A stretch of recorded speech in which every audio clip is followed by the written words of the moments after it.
Are you tired of hearing the same old true crime stories told over and over again? You probably are if you're listening to CKCB. But join Sarah and David at the Macabre Emporium, a podcast that focuses on the lesser known tales of true crime, history, and the paranormal hidden in the shadows of much larger cases and tales. Tales like The Third Wave, a social experiment at a high school that got way out of hand during the Vietnam War. They also have stories of inspiration like Helge Meyer, who supplied aid during wartime in Bosnia with his trusted Camaro. That's a good one. One of them even grew up in an area when a serial killer was active. Their episodes drop every Wednesday night at midnight Eastern Time on all streaming platforms. They even took over CKCB last year in between episodes 113 and 114. They're great. Check them out.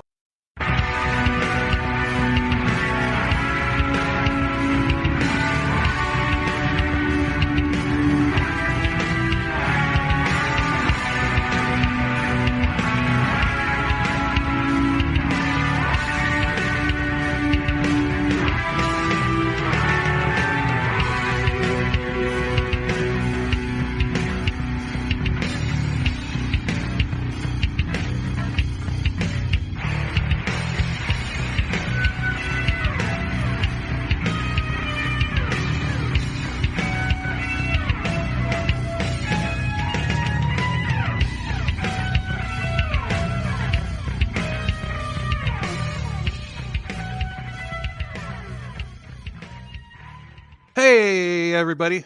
Welcome to another episode of Crimes, Killers, Cults, And beer. and beer.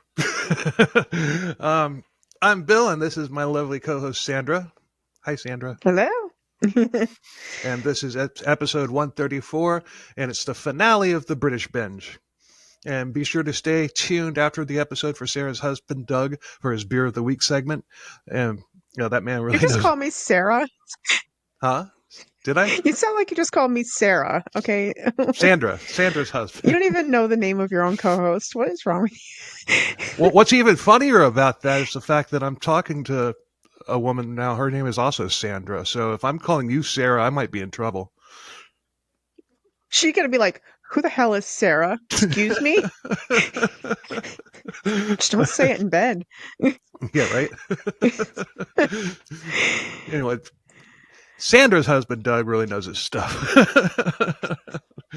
He's a beer connoisseur aficionado. So I'm sorry we've been inconsistent over the past month and a half. I mean, we had to do 2 non-British episodes before we finished the British Binge, but we had to do it that way, and we hope you enjoyed those 2 episodes with the Bryce Wardrip, and then the last one, the Florida Man stories with OMG, it's Wicks. We certainly had a blast doing those 2. But that was fun. yeah, those 2 episodes had to get done, and both of our schedules over the past couple months have been really chaotic, but we should be back on track now. Hopefully. We'll see what happens. I mean, you never know what life has to throw at you. So this week we're covering Charles Bronson, an American actor who's starred in the Death Wish series as well as other action movies. No. This week we're covering Charles Bronson, a British criminal who has one of the most insane stories you've ever heard. He was born December 6th, 1952. He was a career menace to society, although he never killed anybody. But it wasn't due to lack of trying. He definitely would have killed if he hadn't been caught, and he couldn't not get caught, apparently. oh, he's one of those. Yeah, he's just a badass who didn't care one bit about anything other than creating havoc. Kind of like Carl Panzram minus the murder and rape. So slightly better. Not much, but slightly. Yeah. He's actually, I don't know. I came away with it kind of finding him a little bit on the likable side. I mean, yeah, he deserves to be in prison, but he's not. Is this kind of one of like those Thanos moments where you're kind of like, I mean, I sort of agree with him. It kind of, and they did have it in for him, as we'll find out. But I mean, no. Let's begin. He was convicted of armed robbery, wounding with intent, criminal damage, grievous bodily harm, false imprisonment, blackmail, and making death threats. He had 3 different wives: Irene Kelsey, the great aunt of Kansas City Chiefs tight end Travis Kelsey, or maybe not. Sarai Ali Ahmed and Paula Williamson. And he has 2 kids. That's kind of hard to do considering he's been in prison the past 44 years and he's never getting out. Conjugal visits? I don't remember if I'm going to say probably not. But there are some behavior conjugal visits. I don't. Well, he never exhibited good behavior. Okay, fair enough. Well, maybe he just calls them his kids because he's nice. Well, I mean, there were times when he was out, so it's not like he's been in there. He had been released a couple times and then wound up getting rearrested. So he just got really busy when he was out of prison. That's basically what he did. Yeah, and there is some prison tender in this episode too. All right. Prison tender. There's more similarities between Bronson and Panzram. Panzram was a really good writer, and so is Bronson. But Bronson is also a very talented artist. He's done thousands of drawings while in prison, mostly in a style similar to that of Monty Python. It's actually pretty cool. I do like, especially in the Monty Python movies, when they have the art that looks kind of almost like cutouts moving across the screen, Yeah. The big monster with a million eyes. Yeah, I love Monty Python. Neat.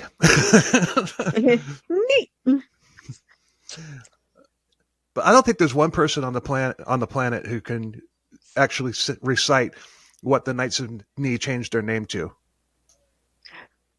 Well, I can actually. They said instead of saying knee, they will now say eki eki eki kabing tau. I stand corrected. My overheads just went off. What the hell? Oh well. That's why there's a shadow on my face now. Hold on. Well, maybe they thought you'd look better that way.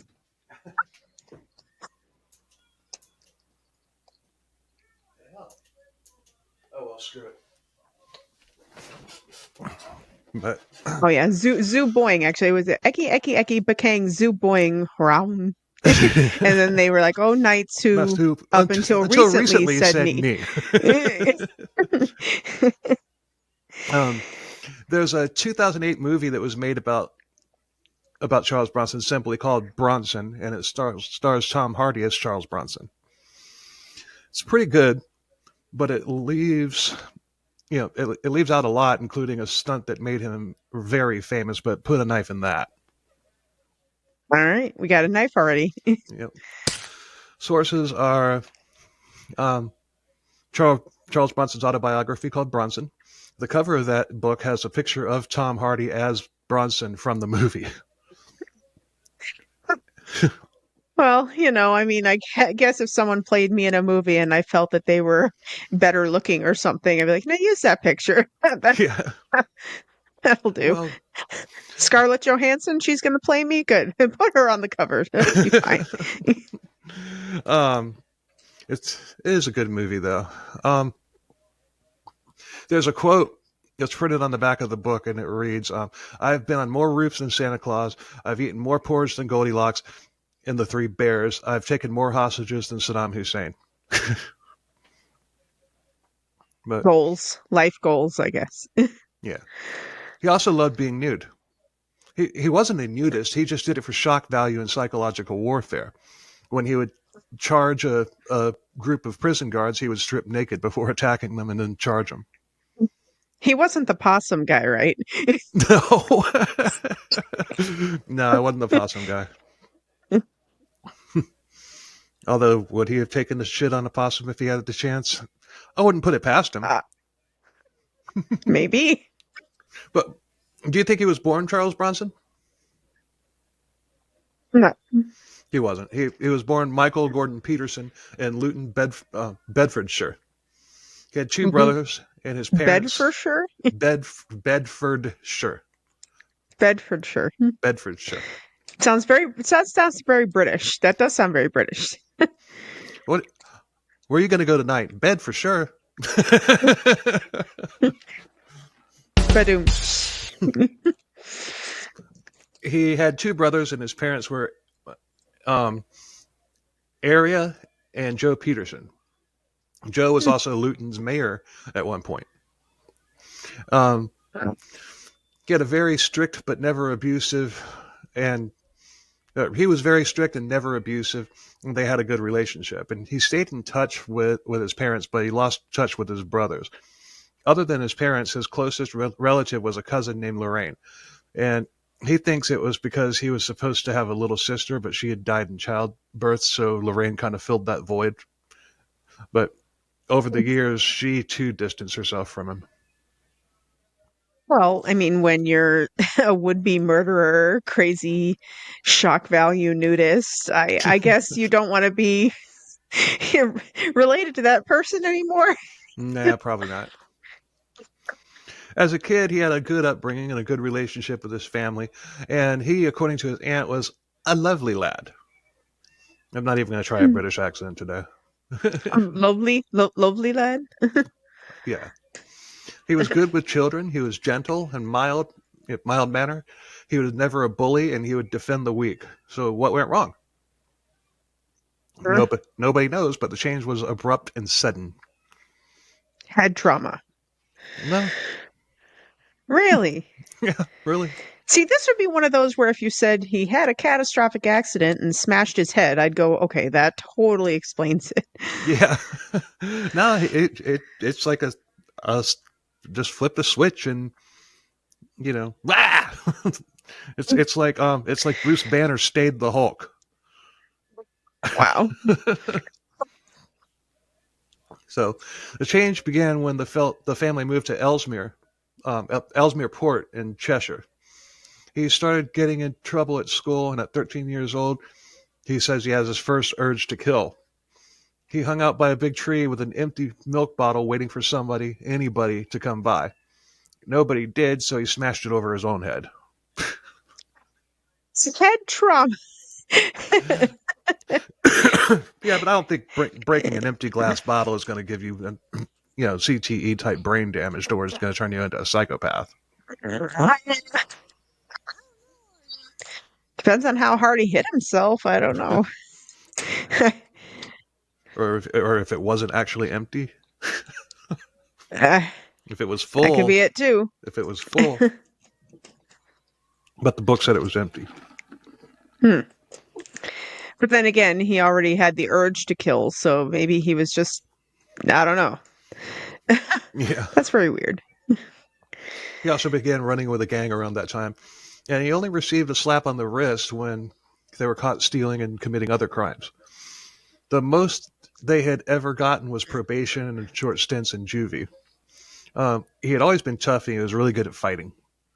He got into trouble at school for truancy, and the family moved back to Luton because of it. He had been in an all-boys school prior, but there was a mixed school, which he hated. But he did develop his first crush on a girl before too long. Shirley. She became his Surely girl. you can't be serious. I am serious, and don't call me Shirley. But she became his girlfriend, but he was more interested in doing crime, so that relationship didn't last very long. Probably good for Shirley. Shirley. Shortly later, he was on his way into town to buy some apples and pears. Very random, I did kind of have to use Wikipedia on this one, not for the source material, but just for the order of events, because he's all over the place in the book. I'm sure I say that later in the notes, but in case I didn't, there it is. But so Wiki had the events in order. So I just kind of used that as a guide. But on his way back from getting the apples and pears, he met a girl who was a couple years older than him. They chatted, and sparks were flying, and they ended up They ended up in the grass fields, and that's where he got his first peach. Right. I thought that was a cherry. I think he said peach in the book. Well, there is that song. I'm going to the country, gonna eat a lot of peaches. That's Presidents of the United States, and yes, that's a move into the country, gonna eat me a lot of peaches is technically the lyric, but yes. Yeah, but that's what he, you know. Hmm. But at 16, he quit school. He also started courting Shirley again. He liked her, and his parents did too. But once again, it didn't last very long. He got his job at a Tesco, and he hated it. And he hated it because it wasn't man's work. While there, he crushed on a girl, not a boy, named Sue. He even got her arm tattooed. Her arm tattooed on her name.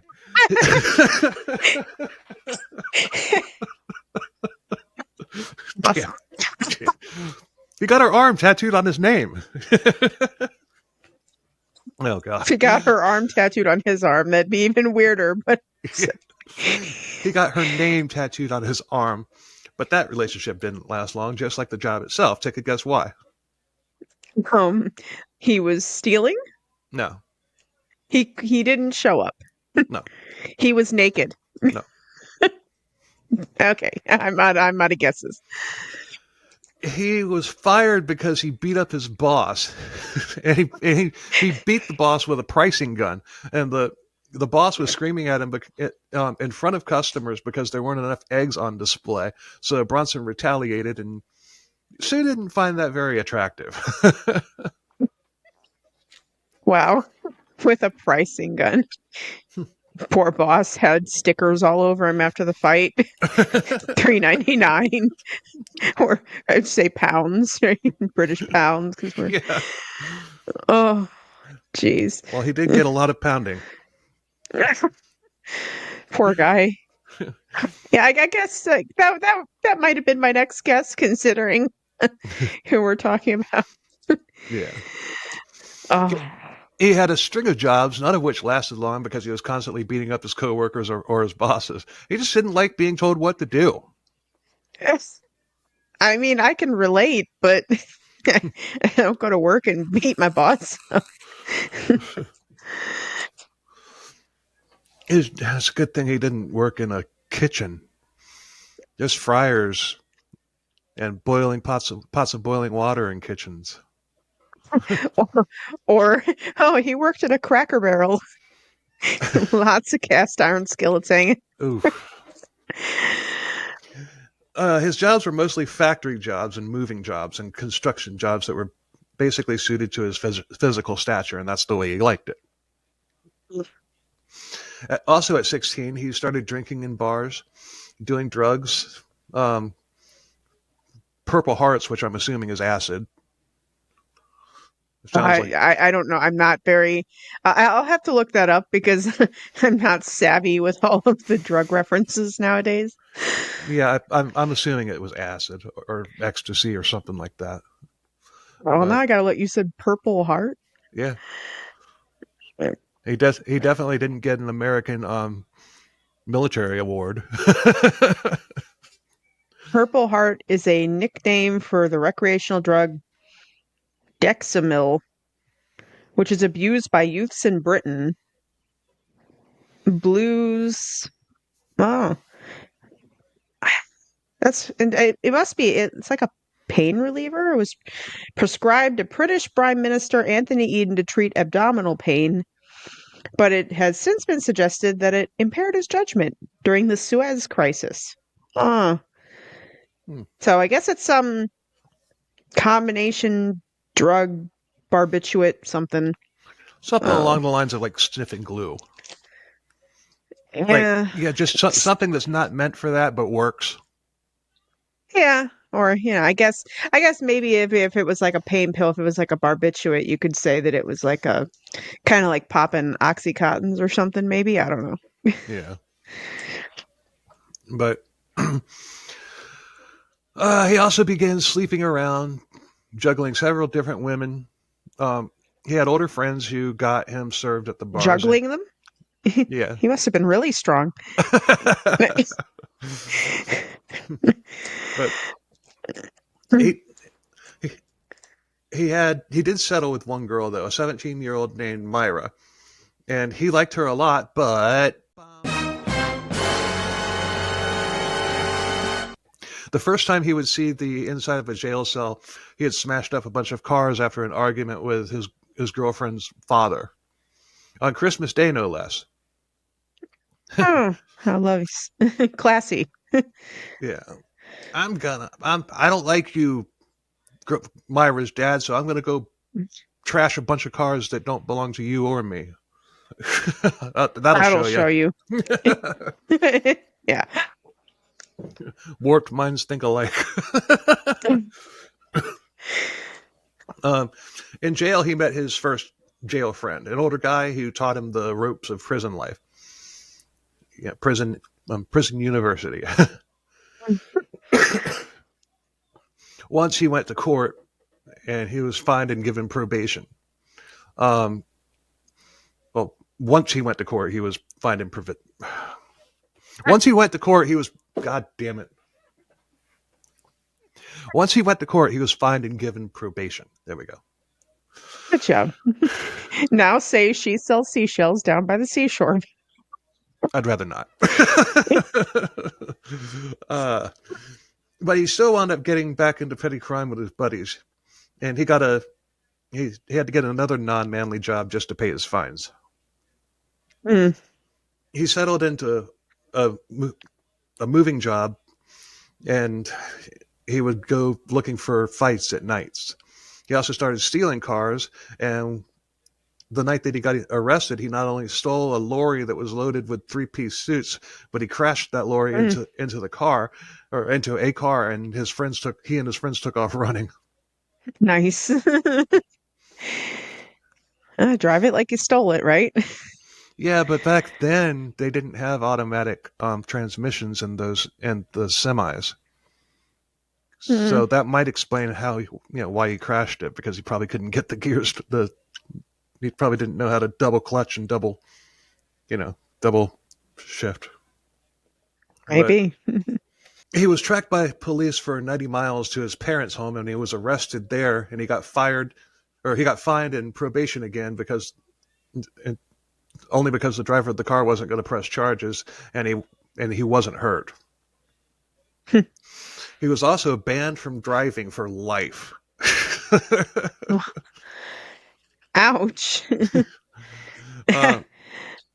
His friends all got bail, but Bronson didn't. He says he actually prayed for the driver of the car that he had hit. Just a random. Random. Well, because he's such a nice guy. Yeah. He played it cool for a little while, just partying with friends. Yeah, but at 19 years old, he was convicted of a smash and grab raid, but the judge gave him a suspended sentence. In jail, he continued his prison education before his trial. But he was released, and he applied for a hardship license. Somebody actually gave him one.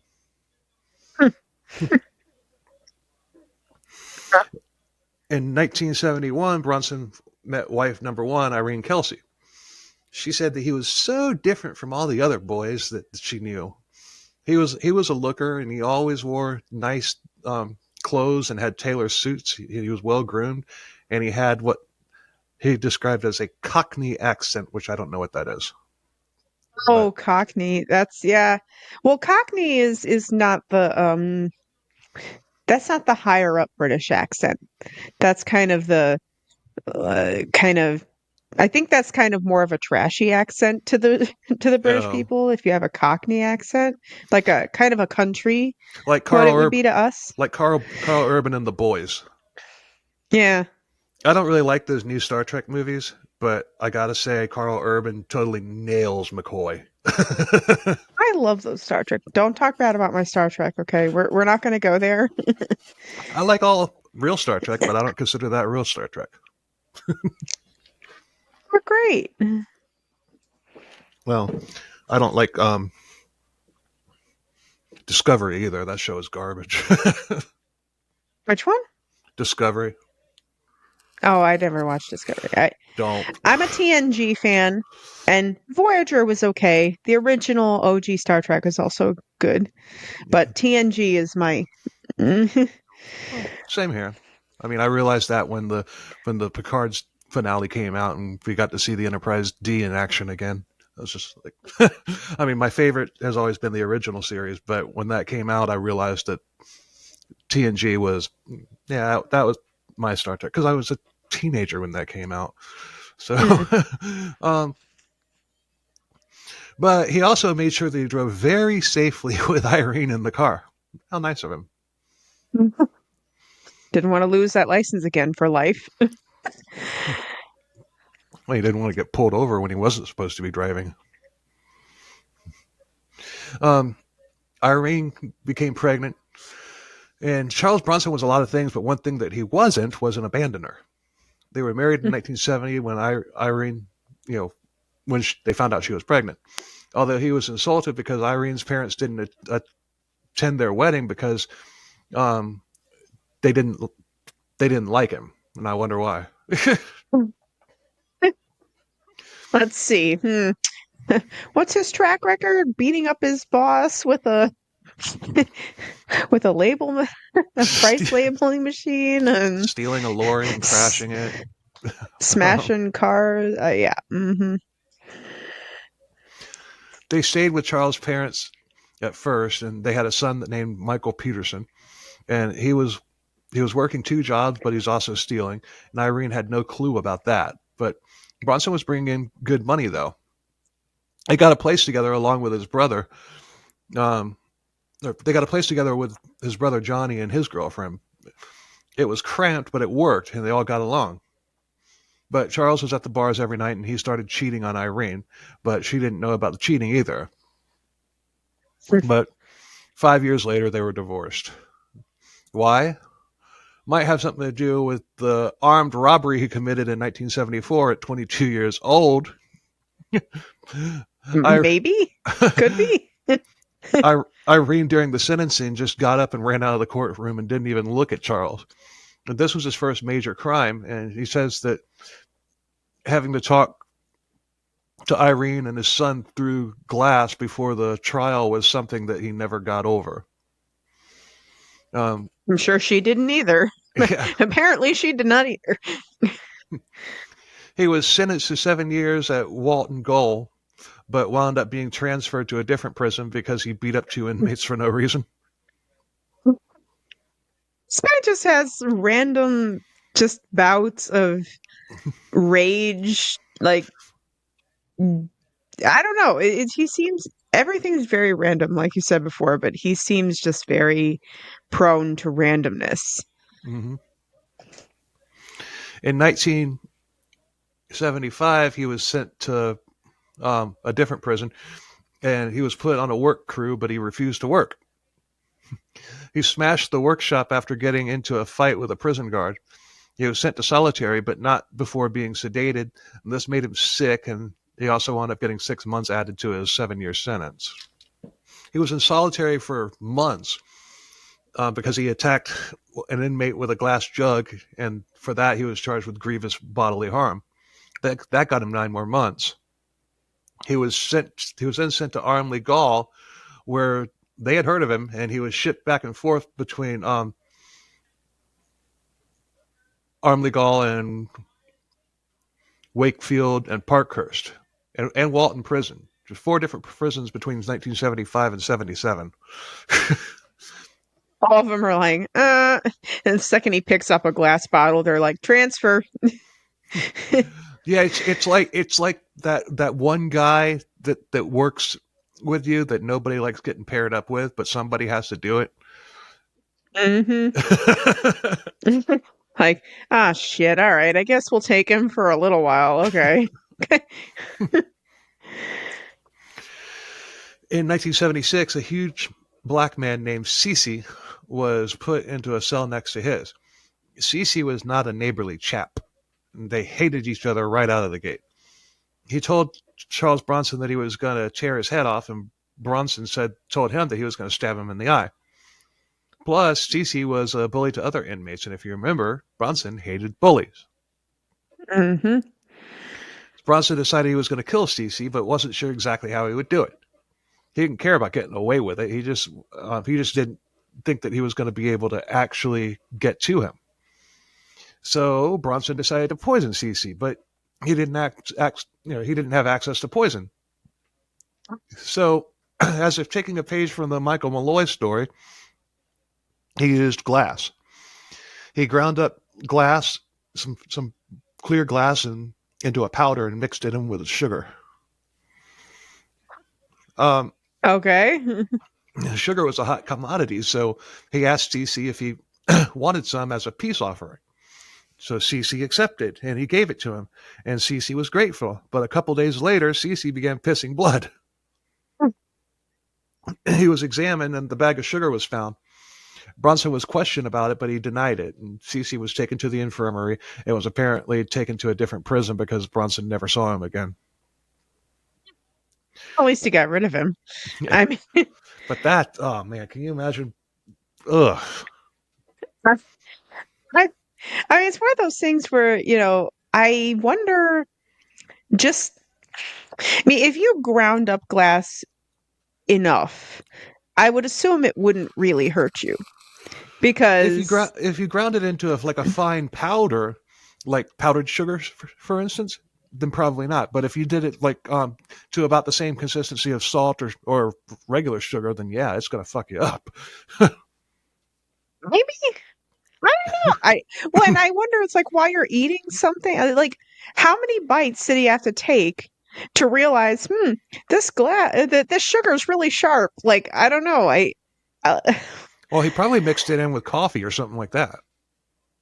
Well, but even then, you'd be I mean, I think you would notice. Like if it was big enough chunks. Yeah, because sugar dissolves, glass doesn't.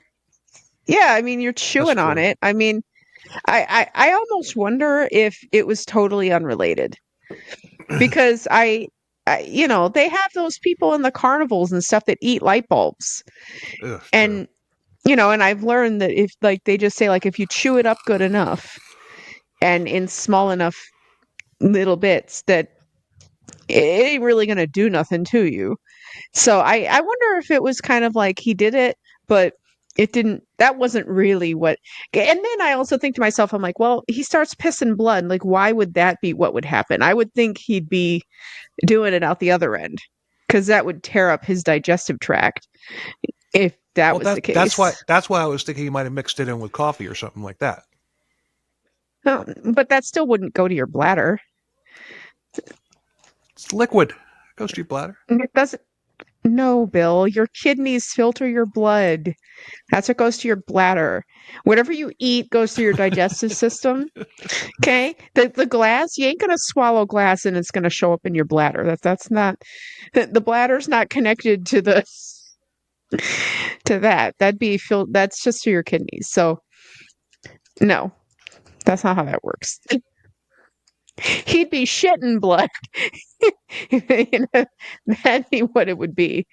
So I think it was totally unrelated. He probably had a kidney infection or a kidney stone or a bladder infection or something that caused him to do that, because that wouldn't be it. In 1977, he was taken from Yorkshire to London, and he was chained to the floor of the prison van, and he was put into solitary. Oh, God.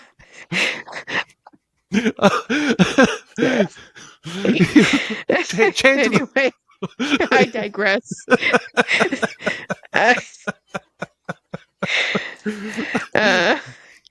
Try that again. In 1977. Remember, kids, you can't piss blood from eating glass, so eat all the glass you like. Yeah, Oh, she's a teacher. She knows these things. I do. In 1977, he was taken from Yorkshire to London, and he was chained to the floor of the prison van. There, he was put into solitary, but they actually allowed him to get into a fitness program, and he was then put into Gen Pop, where he continued to attack inmates and damage property. That just seems like normal, typical behavior for him. I think they need to expect it at this point. That Yeah, she's just gonna eventually. like if he went a week without beating somebody up, unless then they might think that something was actually wrong. That's when the guards start getting a pool together about when exactly he's gonna snap and beat the shit out of another inmate again. Or guard. But he was then sent to Wadsworth Prison, where he tried to poison an inmate. He was then sent to Parkhurst Prison, and that's where he mentioned the Cray twins, who we mentioned in the Mackay episode. He described them as two of the best guys he ever met. Reggie Cray said this about Bronson before he died. Charles Bronson and I have been friends for many years. My opinion is that he would be more benefit to society helping kids than wasting more time in prison. He has a lot of talent, which is going to waste, but put a knife in that. He was He seems very stable. Put him around children. Well, we'll get to that. That's why I said that's why I said put a knife in that. He was sent back to Wadsworth for threatening to kill a prison guard, and there he got 4 months in solitary for trying to dig his way out of a cell. What is this, like the Great Escape? What? Shawshank Redemption. But another inmate had ratted him out for doing that. When he got out of solitary, he found the inmate who had ratted him out, and he beat him almost to death, scarring him for life. Snitches get stitches, right? Yep. The Wadsworth warden, God, wanted the Wadsworth warden wanted Peterson out of the other two. God damn it! I know what I know. Warden wanted. The Wadsworth warden wanted wonderful walrus war bonds. I don't know. But no, I figured out what the problem here is. Most of these notes I hand wrote when I was when I was in my truck, and then I used them on a speech to text program. So that's why that's what's I just realized that's what's messing me up. That's why there's words that are misspelled and out of context and whatnot. But the Wadsworth warden wanted Peterson out of the but not God damn it.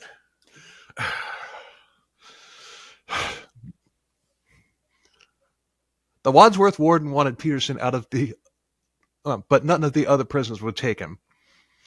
Finally, the psychiatric wing at Parkhurst took him.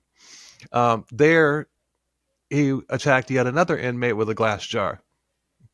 He also got another grievous bodily harm charge.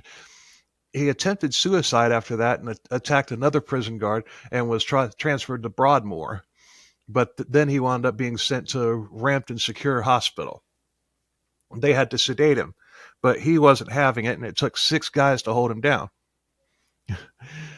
They tried to force the pills down his throat, but Bronson had the force of an alligator in his jaw and refused to open his mouth. Why did you try and why not just give him an injection? I don't understand. This is a hostile person who doesn't want to be sedated. Let's see if we can get him to swallow some pills. I'm sure that'll go very well. What are you thinking? They cut off his clothes with scissors, and they forced him into an ice bath, telling him that he would learn the rules. They tried again to give him the pills, and once again he refused. So they flipped him over, and they jabbed a hypodermic needle into his ass, and he screamed, "You dirty bastard!" And out went the lights. That's how it should have just been the first time. To go through all that other trouble. Yeah. This happened every time Bronson got into trouble, to the point that where he was lethargic more often than not. One week, Broadmoor had a disco dance for the inmates. And they did this every month, but he only went to one time. They would let men...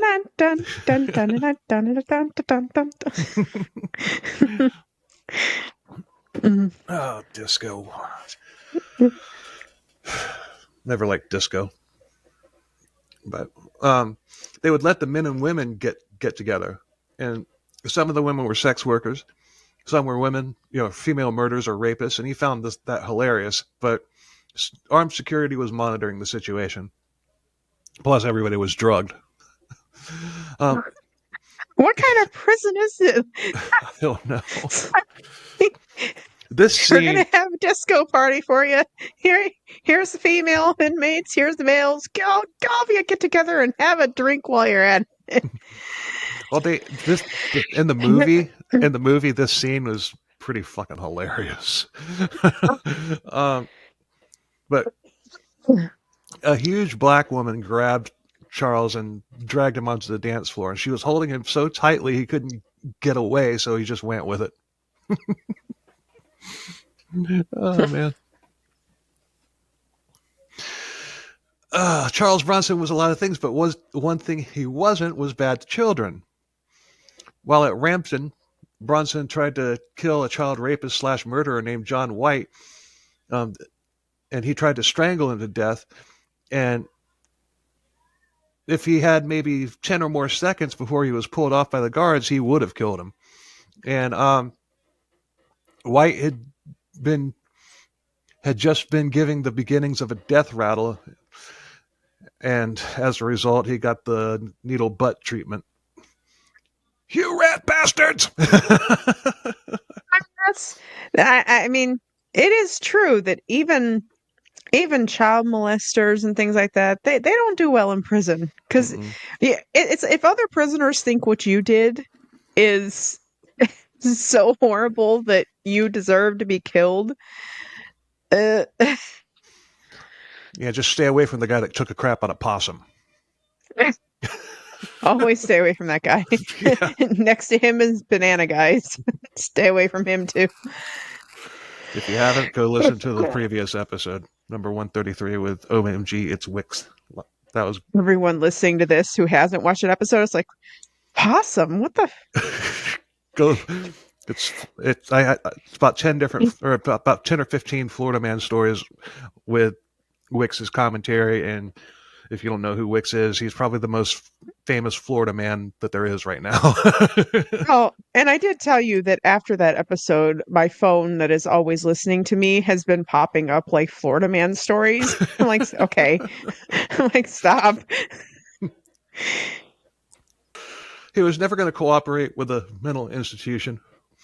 And he made that very clear. And as a result, he was sent back to Broadmoor, where he would be reunited with his old chum, Ronnie Cray. I think we're going to do an episode on the Crays one of these days. Because, I mean, they came up in 2 of the British Binge episodes. So I think it's worth doing an episode on them. It seemed that he just wanted to kill somebody. He tried again to strangle an inmate, but the rag that he was using ripped, and that bummed him out. And he was 0 for 2 at murder attempts. But his old chum, Ronnie Cray, got him a visit from a boxer named Terry Downs. Downs was a middleweight boxer / actor. He was known as an aggressive fighter, and he was also Britain's oldest surviving world champion, but put a knife in that. If you can get close enough to him without getting your lights punched out. Right. As long as he doesn't throw a Mike Tyson punch.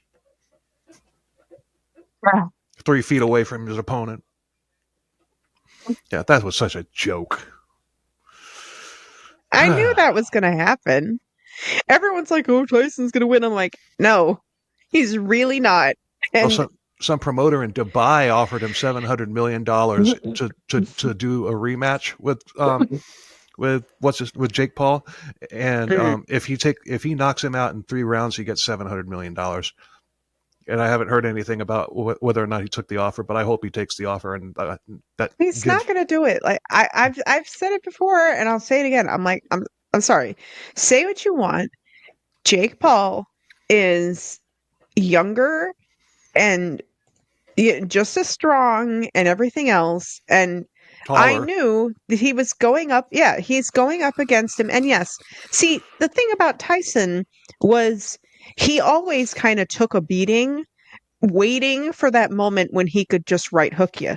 Right. That was it. I mean, Tyson was kind of a one and done thing. He would right hook the guy and knock him down. Like that. That was his thing. I'm like, Jake Paul, I guarantee, has watched everything about him because he says he idolized Tyson. That's part of the reason why he wanted to fight him. He's like, he's watched everything. He knows all the techniques. And you know that Jake Paul wasn't going to get into a position where he was going to be And right hooked. he probably studied the fights with Evander Holyfield too, where Oh, God, yes. where Tyson actually lost. Yeah, I knew that was going to happen. When everybody thought or was saying, "Oh, Tyson's going to win," I'm like, no. I'm like, he's past his prime. I wouldn't want to fight him. Okay, I'm not getting you wrong, but he's past his prime, and he's going to lose. I said he's going to lose to this younger guy, unfortunately, and it's going to be a joke. And that's what it was. I didn't even stay up for it because I already knew. I'm like, Jake Paul's going to win. And Tyson was the underdog for the whole thing. Like, even the betting. It wasn't even in his favor. And now we come to the scene that the movie left out, surprisingly.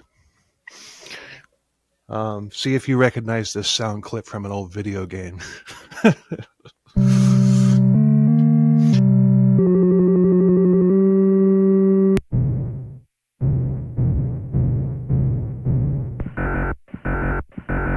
In 1982,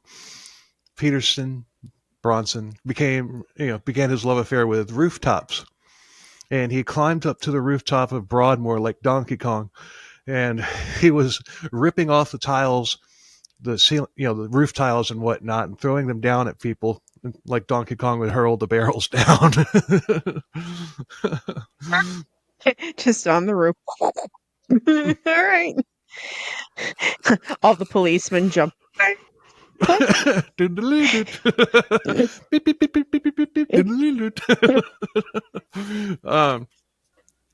Shortly later, he made his way up there again after he came down, but this time he caused 250,000 pounds worth of damage.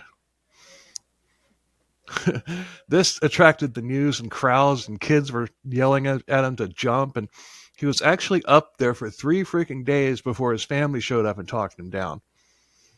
Maybe a helicopter with a sniper rifle? I'm just saying. Maybe he ran out of tiles eventually. Yeah.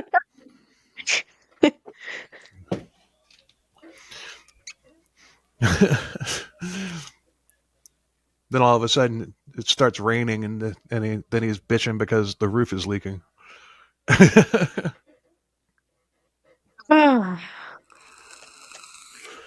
Well, the sniper rifle from a helicopter, they tried that in the Charles Whitman case. God, I haven't even thought about that episode in a long time.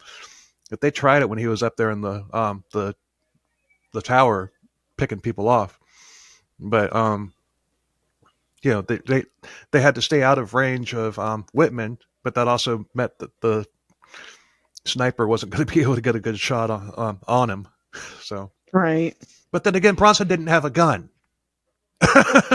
So he had a roofing tile, right? Yeah, they could have gotten about 50 feet away from him and got him. It wouldn't even have to have a bullet. It could have a tranquilizer dart in it.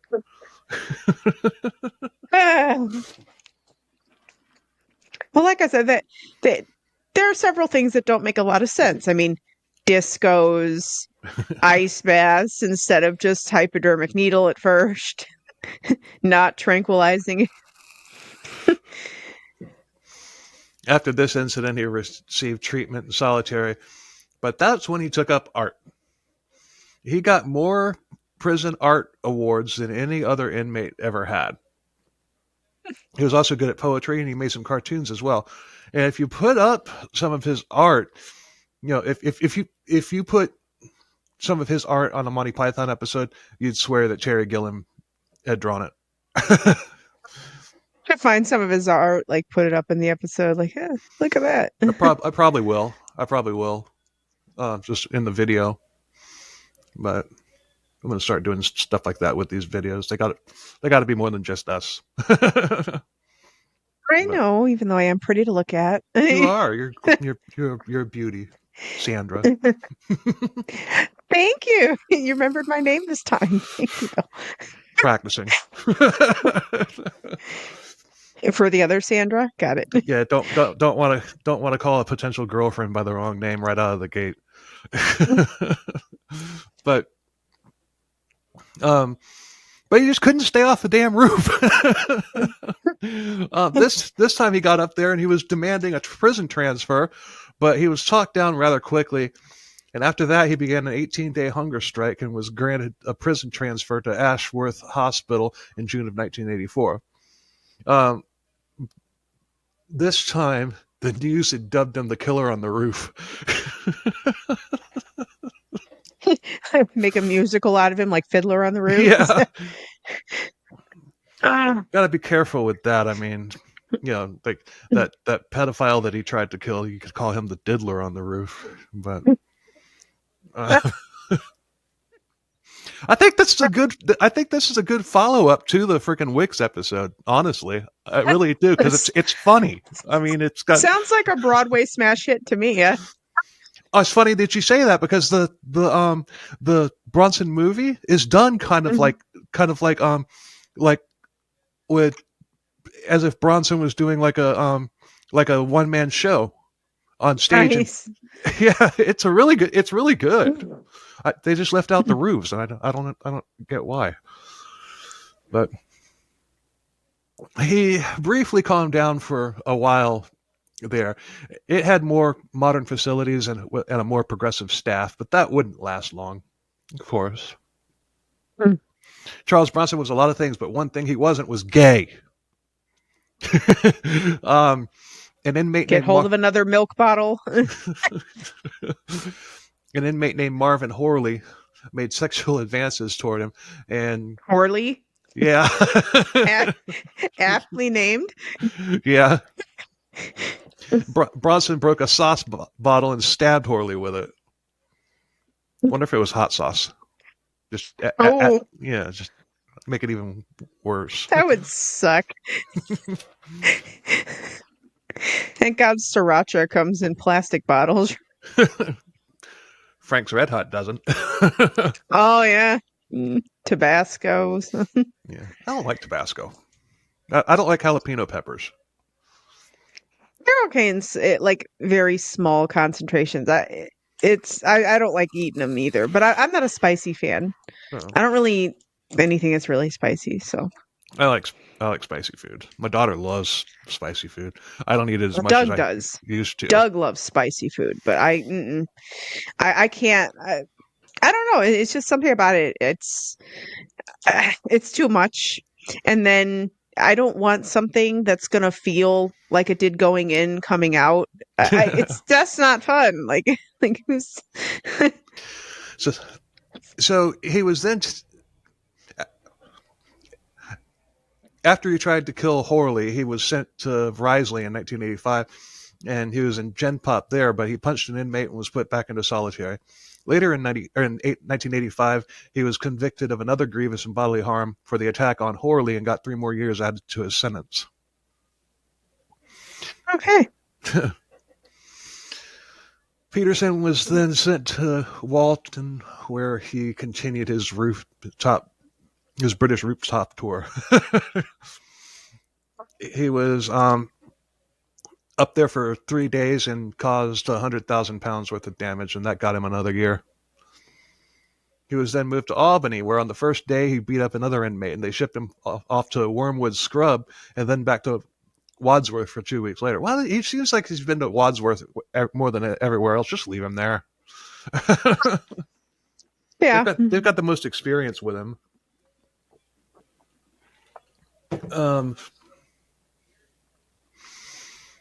In 1986, he was transferred to places that he'd already been 7 times, and to Winchester, where he had never been before. Once back to Wormwood, he got in trouble again, where he attacked and strangled the governor, but he was pulled off before anything that could happen to him. His last stop before he was released, he was sent to Gartree in January of 87. So after his release, he calmed down, got married again, and lived happily ever after. No. He went into London after staying with his parents for a few days. He brought a water pistol and used it to force a stranger to give him a ride to Luton. There he met up with Paul Edmonds, an illegal bare-knuckle boxing promoter who Ronnie Cray and Terry Downs had told him about. Edmonds said that he should change his name to something more vicious than Michael Peterson.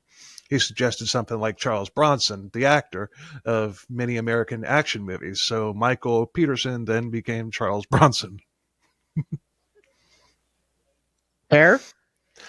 He fought lots of fights, making more money after each win. This is gladiator type stuff. In one fight that he wasn't proud of, he killed a Rottweiler. He was an animal lover, so he felt bad about that one, but he did get paid though. Aw. Poor puppy. Yeah. He was making good money, but he wanted to propose to a girl that he was dating. So on New Year's Day of '88, he robbed a jewelry store. He got Like quite you a do. Yeah. He got quite a haul there, including a ring for his sweetie, and then he sold the rest of the jewels. Now, Charles Bronson, after only 69 days of freedom, was arrested again January 7th of 1985, where while he was jogging, he was then sent to Bedford prison, where they said, "Hell no, we ain't taking this guy," and he wound up being sent to Leicester. Nice. At the trial, eyewitnesses refused to testify because they were scared of him. Initially, his girlfriend had provided him with an alibi, but she retracted it and became the prosecution's star witness. But he got her that ring. I mean, come on. Wonder what if the ring was taken for evidence or if she sold it. I don't know. Guess she'll never tell, right? Right. Bronson was pissed about that, so he broke away and he tried to get to a roof, but they stopped him, and he was transferred to Brixton in a high-security unit that only has 16 of the most dangerous prisoners. When his trial came, he pled guilty to armed robbery, and he got 7 years. He wound up in Sutton Prison, and he immediately beat up an inmate and threw water on the governor, and he got solitary for that. He was then taken to Durham, when he made some friends. Rats that infested the place. In 1989, he was moved to Long Martin and seemed to calm down and chill out for a while. But as usual, he was a ticking time bomb.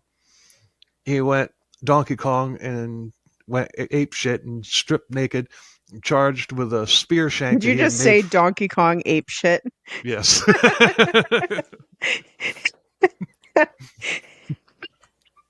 But he charged a group of guards with a spear shank that he had made from a broom handle and a broken bottle. Nobody was hurt, but he was subdued, and he tried it again. Damn, I don't know what the hell that was supposed to be. I'm not going to use that speech to text again. That was It's not doing me any favors. No, I don't think it is. It just makes the episode funnier when I get tied up on these things. But nobody was hurt, and he was dropped back into solitary. He was then sent to Bristol, then to Birmingham, then to Winchester, then back to Wadsworth. This was all in 1989. And I'm not going to keep listing all the destinations. I'm just going to say where he was when an incident happened. Like all of these moves from prison to prison are getting to be like the begat verses in the Bible. the blank begat blank verses. Like pages and pages and pages of so and so begat so and so begat so and so begat. He went from this prison to that prison to this prison to that prison to this other prison back to this prison. Just know that he moved around a lot. What the actual? I don't know, Bill. I don't know what your notes say, or don't say, or say twice. I'm assuming I'm assuming there's a prison called Daltrey. Maybe. But this says at Dollar Tree, he attacked 2 prison guards. Was he on the roof? No. But he took the deputy governor hostage, and Dollar Tree. Didn't someone repeat the guy robbed the Dollar Tree more than once? Is this guy? Yeah. Same Dollar Tree. Episode 133, folks. Florida Man Stories. But at Parkhurst, 2 inmates jumped him and stabbed him in the back several times. And he was treated, but he didn't rat out the people who attacked him. He's not a rat. He likes rats, like the ones that were in his cell, but playing with them like Mr. Jinx in the Green Mile. Jingles. Mr. Jingles. Oh, but he was a mouse, but still. Oh. This was also in 1989. He recovered from his injuries and chilled out for a bit. But what do you think happened next? I mean, with him, it could be more violence, more beating up, more bottles, more moving, more roof tiles. What happened next? Nothing. He was released from prison in November of 1992. Oh, did he get married again? No, but how long do you think that he was free before being arrested again? Oh, a matter of weeks, days, hours? 53 days.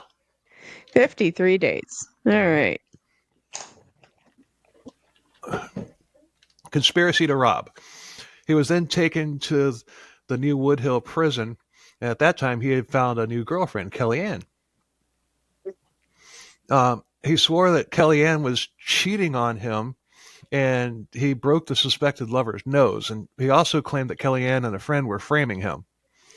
In 1993, the conspiracy charges were dropped, but he was fined £600 for breaking the lover's nose, and then he was released. So, how much freedom this time? Take a guess. Probably not very much.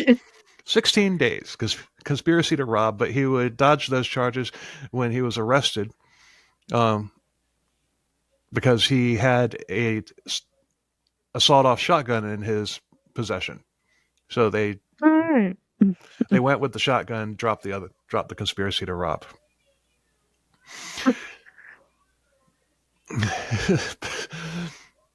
Back at Woodhill, he took a librarian hostage and demanded an inflatable doll, a helicopter, a cup of tea, all for the librarian's release. An inflatable doll, like what, life size? Yeah. For a cellmate? Yeah. What? But take a guess why he stood down and released the librarian. Oh. Don't tell me they actually gave him a doll to bring to the new disco dance. No. The librarian. Maybe she said he was nice. Like maybe she said something to him. The librarian had farted in front of him and it grossed him out. Awesome. You know what? I think that is a good tactic for women, just be as disgusting as possible. If someone kidnaps you or holds you hostage, I mean, don't hold back, ladies.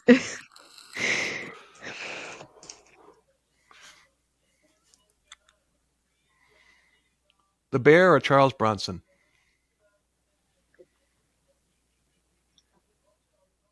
Bear. Oh, he doesn't mess with women though. He doesn't hurt women. He's really unpredictable though. My thing is I'm like, you know what? I look at his track record and go, this guy cannot be trusted. Even though he hasn't hurt a woman, I would figure he hasn't hurt a woman yet. Yeah. Because he's clearly not right in the head. So it'd be the Bear for me, because at least the Bear, I know the Bear is probably not there to hurt me. In trial, he pled guilty to having the shotgun, but not guilty to conspiracy charges. He said he was going to use the shotgun to blow his own head off, and he got 8 years and wound up at Wakefield, and he got 40 days in solitary naked upon his arrival there. And he enjoyed that. It's naked time! Well, if you're in solitary, I guess, what's the point? Why be in clothes? Yeah. In the hole, he chilled for 7 months, or for several months, and then he took the deputy governor, Adrian Wallace, hostage on Easter of 1994. The guards took him down. He was sent back to Wakefield, and there he was put in the Hannibal cage, which was previously occupied by Robert Mosley. Robert Maudsley. Who I thought Robert Maudsley was who I was covering when I first set out to write this episode. I had my guys confused, but I'm glad that it wound up being this guy and not Maudsley, because this is a much better story. Maudsley was a sicko, but Robert killed 4 people, and it was reported that he ate the brain of one of his victims. This was proven false, but he was nicknamed Hannibal the Cannibal. And with some fava beans, a nice Chianti. But he was kept in the cage, which was the inspiration for Hannibal and Silence of the Lambs. He's now kept in a secure underground cell at Wakefield, and he'll never get out or never even see the light of day again. This was also depicted in Silence of the Lambs. He is England's longest serving inmate in solitary. Wow. But back to Bronson. During his stint in Wakefield, prison officers had seen his past artwork and really encouraged him to take it up again, which he did. He kept getting better and better at drawing, and he was still in solitary a lot because he couldn't stop whooping everybody's ass.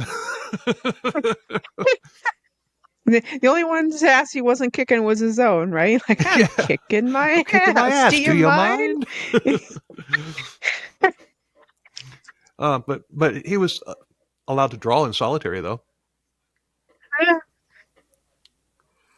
It needs some out. I mean, honestly, to me, like, solitary is one of those things where I'm like, if you really want to torture someone, you stick them in solitary and don't give them any interaction, and that's just, I think that makes prisoners crazier. Like, I mean, honestly, I feel like that just is going to make this person that much more evil, nuts, impulsive, whatever. If they would give him, paper and probably crayons or whatever to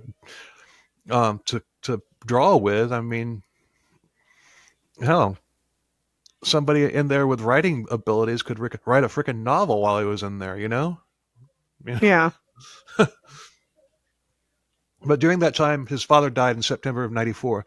That didn't help matters, and in a momentary lapse of dumbass, the governor at Highdown thought that he could reason with Bronson and that he would be fine alone with him. Let me guess. He beat him up. He would not be fine alone with Bronson. Bronson was not, in fact, fine. Right. Bronson attacked him, but once again he was subdued, and they sent him back to Lincoln. They were trying everything they could think of to keep Bronson calm, and they found out that he had a soft spot for kids, so they let him visit with autistic children and kids with Down syndrome. This work did calm him down, and he and the kids had a good time playing together. But he wound up back in solitary for being late from getting back from working out. Like you put him back in salt for being late. Like, I mean, come on now. That's yeah. They should have just let him continue with the kids. Honestly. You know, I mean, if that was keeping him from kicking the shit out of everybody with milk bottles or whatever, Tabasco, stabbing people with Tabasco bottles or whatever the hell, then I guess so. You know? It's not like they offered him the Pinky Promise Release program. I mean, he was with these kids at hospitals, but you damn better believe there were armed guards there with him. You know, so. But in April of '96. He was moved again for taking a doctor hostage. He chilled out for 5 months until an Iraqi inmate who was a hijacker bumped into him. They were a pair of hijackers that had been arrested. They were 2 of a crew of 6, and the other 4 were elsewhere. Charles Bronson dragged both of them into a cell, and guess what he did to them? Did he beat one bitch with another bitch? Is that what he did? No, he sang songs to them and forced them to tickle his feet, and he forced them to call him General. But with them, he got an idea. He demanded a plane take them to Cuba. He began screaming that he would kill the Iraqis if his demands weren't met. He then said that there was a change of plan. He wanted a plane to Libya, 2 Uzi submachine gun plus 5,000 rounds and an axe. He also wanted the 4 other Iraqis brought to the airport to go with them to Libya, and he wanted political asylum for all of them from Muammar Gaddafi. Seems like a bunch of reasonable demands to me. He's got high hopes. I stick a knife in your eye hopes. He released one of the hijackers, but he kept the other one. He then began chanting, "I want ice cream." He felt bad about this man some ice cream. Hurry up. Yeah. He felt bad about hitting the man who he still had with him. He had hit him in the head with a tray, so he insisted that this man hit him over the head 4 times with one. He then let the man go because he felt bad about it, and then he tried to slash his own wrists, and he got another 5 years for this incident. This man is just like pure chaos in the form of a human being. Like, just 100%. Like, he has been put on this earth to cause mayhem. Born to raise hell. Yes. In 1997, he wound up in a cell next to Robert Maudsley. He liked Robert. He was intelligent, funny, and witty, according to Bronson, and he admired him, calling him the true Hannibal Lecter, and that he was a true survivor. And earlier, when we were talking about Maudsley, I said that he messed with kids, and that I was wrong. Making a correction. He only killed adults, but. Yeah, it was confusing because if he wound up becoming chummy with Robert Maudsley, that wouldn't have happened if he had messed with kids. No, because he already tried to kill the one dude. Right. the diddler on the roof was that what we called it? Yeah. In January of 1999, there was an education specialist there who was trying to work with Bronson. This guy made the mistake of criticizing one of Charles Bronson's drawings. This scene is depicted in the movie. Charles Bronson took him hostage, barricaded the room they were in. He began throwing around the refrigerator and furniture. He even managed to electrocute himself and knock himself out cold for a few minutes when he touched a live wire on one of the washing machines that he was destroying. During that time, he basically humiliated the thing. He got naked. He painted himself completely black from like head to toe and everywhere in between, and he would put face makeup on the guy, and at one point the guy pissed himself, and that made him ridicule the guy even more. The siege lasted almost 2 days before he was released, and Charles was then shipped off to another prison. But the specialist got £65,000 in a settlement for the prisoner for not being able to guarantee his safety. Well, you would have been fine if you hadn't ragged on his art. Just tell him he has the nicest drawings of anybody's ever seen and be good with it. Like, yeah. Bronson was given a life sentence for this. 2001, Charles married yet again. A woman named Fatima Soraya Ryman had gone on to prison tender and began writing and visiting Charles. They were married after 10 visits, and as a result, she lost her job at a woman's shelter after her boss found out about her new hubby. Understandable. I'm sure her boss is like, excuse me. Yeah, we have a bunch of battered women in this shelter. And here you are going with an inmate, and She's probably like, he's never done anything to women. yet. Fatima was Muslim, and Charles changed his name to Charles Ali Ahmed, but he didn't do it legally. After 4 years, the couple divorced, and Charles Bronson then renounced Islam. By now, Charles Bronson had begun appealing his life sentence. He was rejected unanimously in 2004, but he had been behaving himself for a few years, and that trend continued. In fact, 2007, there was a fight that Charles Bronson didn't participate in, and two guards,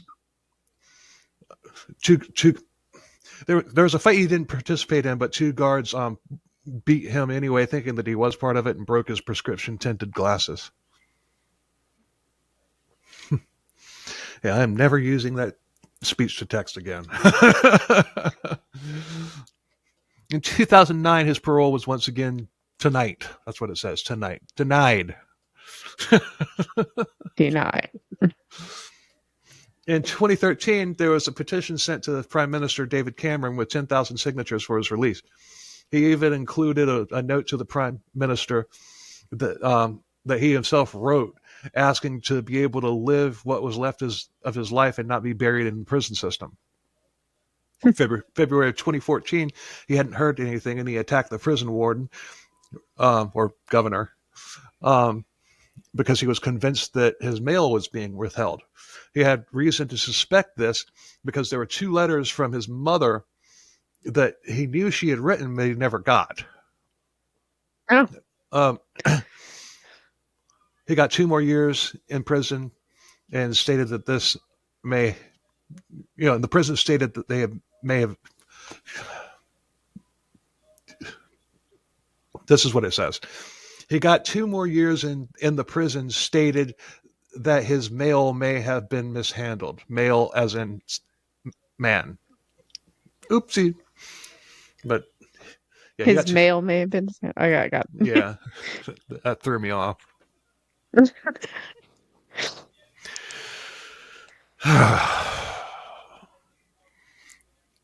Wonder if I just used AI, if it would have been better. But I mean, not to write the story, but just to translate it, from me. Oh. I don't know. I don't know that much about AI, but I don't either. all I know is it gives people like 8 fingers and stuff like that. AI is very hard on fingers. I don't know why it can't figure out how many fingers a human being has on each hand, but But Charles then dedicated himself to his artwork and changed his name to Charles Salvador as a tribute to Salvador Dali, a major influence on his art. He said that Bronson was born in 1987 and died in 2014. Okay, so he was no longer Charles Bronson. he began auctioning his work and donating the proceeds to charity. In 2016, actress Paula Williamson logged onto Prison Tender, began writing and visiting Charles Bronson. They were married November of 2017. She also began a campaign for his release. But in July 18, Charles Bronson got wind of a photo of Paula motorboating a fan at a party. He asked for a divorce, but on July 29, 2019, Paula was found dead in her apartment. No foul play was suspected. Yeah, they don't. I don't know if she killed herself or OD'd or slipped on a banana peel or what, but it wasn't like there were people that thought that Bronson may have put a hit on her. How could he have done that? He didn't have any money. No. But well, and thus far he hadn't done anything to women. right. Well, he couldn't. He couldn't have done it himself either because he's in prison. Unless he climbed up on a roof and launched a bazooka at the apartment. A roofing tile, hit her in the head. Yeah. Like that scene in Ben-Hur. In 2017, Charles Bronson and a photographer named George Bambi that he had been writing to came up with a plan to make everybody think that he was Charles Bronson's son. Why, I don't know. But in 2023, Bambi admitted that it was just a ruse. 2018, he was found not guilty of grievous bodily harm attempt on a prison governor. He had behaved himself at that point for almost 20 years and said that the injury was an accident. He didn't mean to do it. And they obviously believed him. See, this is where he's starting to kind of humanize, You kind of, I'm not going to say you really feel bad for him, but you can kind of have a little bit of empathy for him, a little bit. I mean, I can have empathy for, even if he is a little bit garbage, there are certain things that I can feel are unjust, like being late and then being thrown in solitary. Like I'm kind of like, really? Especially when you were doing good work with with special needs children, what he was doing, and he was apparently really good at it. But there's nothing else. We always say that prisons are technically supposed to rehabilitate people, right? But we can see from shit like that really, no, they're just there to punish. Like that's what they are. They're not meant to rehabilitate. They're meant to punish. Right. 2023, he was denied parole yet again. And once again, he was Charles Bronson, and he will be until they finally bury him in his hole. That's a quote. But Bronson will die in prison. But this is just a sample of everything that he did.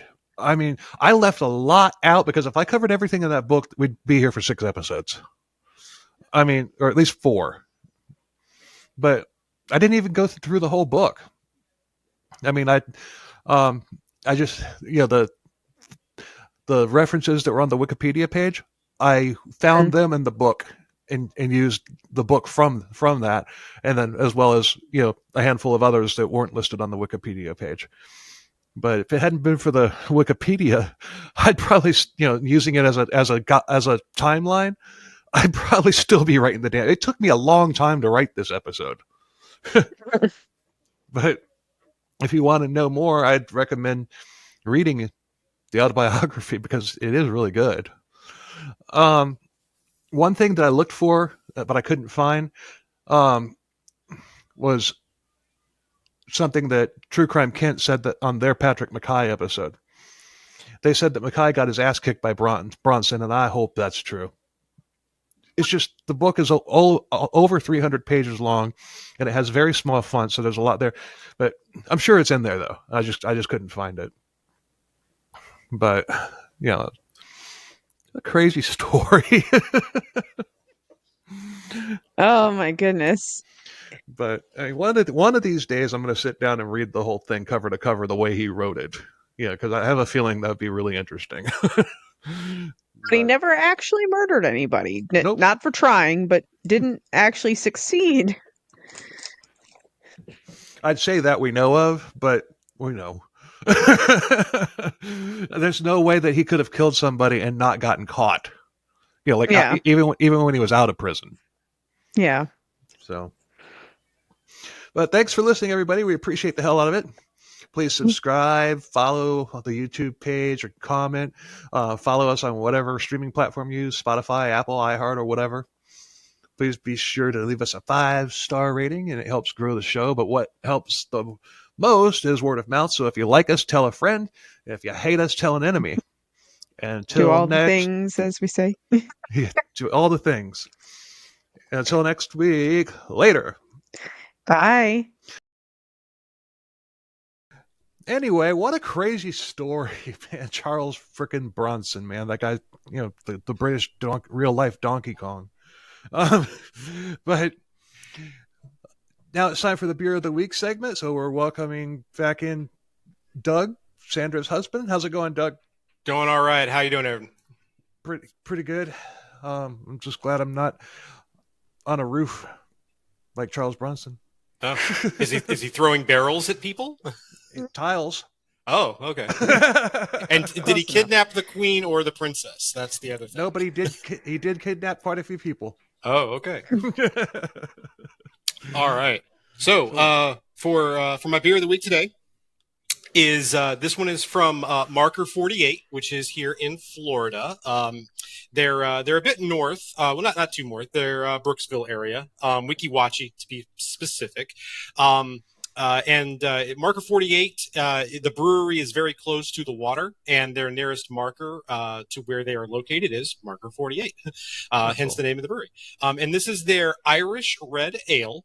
It is 6%, and it is called Red Right Return, which I'm assuming is for boating. I am not a boater, but I'm assuming it has something to do with boats and passing on the right or something, I figured. But being red right return, it's an Irish red ale, which makes sense for the naming. This beer was not on Beer Advocate, oddly enough, but it is on my backup site, which is Untapped. And on Untapped, it is a 3.97 out of 5, so almost a 4 out of 5. I'm a fan of Irish Reds, and I've had this one before. It's super good, but I wanted to share it with you all today. So let's go ahead and open her up. Show us the can there, Doug. Oh, yes. Sorry. Red right return, and it has a picture of a boat on it with the Marker 48. That's cool. But red right return. All right. And give her a pour. It's red. It is. Nice head on it, too. Looking good. Oh, yeah. That looks solid. Nice red amber color. Yeah. Oh, yeah. Definitely notes of caramel. Definitely getting some caramel notes in there. Little malty, too. Caramel and malt for an Irish red, but let's give her a taste.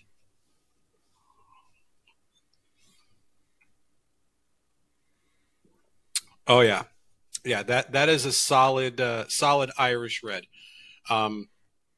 It's not really blowing me out of the water as far as notes and flavor go, but for an Irish red, it is solid. It is a solid brew, and it's a good session beer. I mean, it is a little high on the ABV. It's 6%, which is a bit high for an Irish red. Normally, sit around the 4 to 5% range. So for a session beer. Only a few of these, not really a 12-pack, but maybe a solid 6-pack will get you where you need to be. But like I said, good head, leaving a little bit of residue on the glass. Yeah, pretty solid. On the second one, a little bit of sweet notes as well. A little bit of sweetness on the back end, light carbonation. No, this is solid for a solid session Irish Red. I would definitely check this one out. Again, this is Mark 48 out of Weeki Wachee, Florida, around the Brooksville area, a little bit north of Tampa. But I would definitely give this one a try. I think it's on their regular rotation. It's one of their common beers they have. It's not like a special release or anything. So, but no, it's solid. Better than Killian's? I would say yes. It is better than Killian's, higher ABV and such than Killian's. But Killian's is solid. I love my go-to session Irish Red is Killian's. Like that is my normal go-to. Like if I'm craving like an Irish Red and I'm going to an event where a lot of people aren't really beer drinkers, like I'll pick up Killian's or Yingling. Those are my two go-tos. But Yingling is solid. That's my normal session beer. I can drink a ton of Yingling, pitchers of the stuff. It's so good. But if I'm feeling something a little more darker, a little heavier, or whatnot, I'll go with Killian's. But no, this is solid. Sweet. Cheers. Well, thanks again, Doug. Go ahead and plug that email if people want. Oh, yeah, absolutely. You almost forgot it again. Yep. ckcbeer@gmail.com. Yeah, please hit me up. If you have any beers that you would like me to try, review, critique, happy to do so if I can find it. There's several places around here by me. There's ABC Liquor. There's Total Wine. I have tons of places I can go. If it's not like a special release out of a brewery in Saskatoon or something, then I can I can probably snag it. But if you want me to try something and give it a review, happy to do so. But ckcbeer@gmail.com. And if you want to send him something, hit up that email and work out the details. Absolutely. Happy to receive beer. Yeah. From Saskatoon. Yes. Oh. All right. Well, another good episode. Thanks, Doug, for coming on. Thanks, Sandra, for being an awesome co-host. And to hell with me. Anyway, until next week. Later. Bye, everyone. Bye.